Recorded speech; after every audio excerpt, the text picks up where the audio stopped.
This is my journey.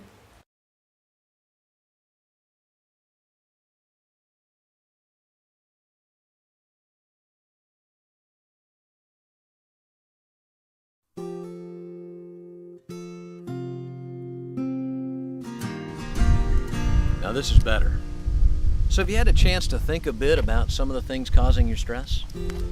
As I'm sure you know, stress can come from a lot of different sources. Before we look at some solutions, let's make sure we understand what we're facing, okay? You see, I can think of several different types of stress, all from my own life, not from some medical textbook. And the first one that comes to mind is what I might call event stress.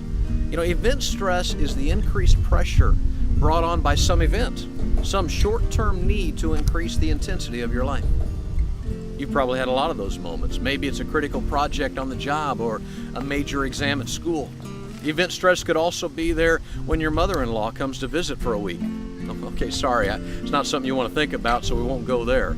But let me ask, is event stress what you're dealing with? Here's how you know. With event stress, you aren't really required to make any lasting changes. You just have to get through it, and life is going to balance itself out again, all by itself. That's the key ingredient of event stress. There are no permanent changes required. For example, when your child has the flu, you have some stress to deal with. You may have to get up in the middle of the night or adjust your work schedule, and certainly none of us want to see our children suffer. The next few days can be very stressful, but your child will get better and soon achieve normal life again, which of course could be stressful in an entirely different way. But suppose your child is suddenly facing something like asthma or diabetes or even something terrible like cancer. Well, now the stress is going to be here for a while, and things aren't just going to get better on their own. In fact, your life may never feel quite like it did before this challenge came crashing into your world. This isn't event stress because it's not going to go away in a few days. The goal now can't be just survival. You've got to find a way to manage the extra weight that's pressing on you. Let's go to the workplace for another example. Suppose we think about that major project you're facing. When you complete it, the extra hours may cease and your schedule may return to normal, all simply because, well, the project's over. By the way, I hope it went well.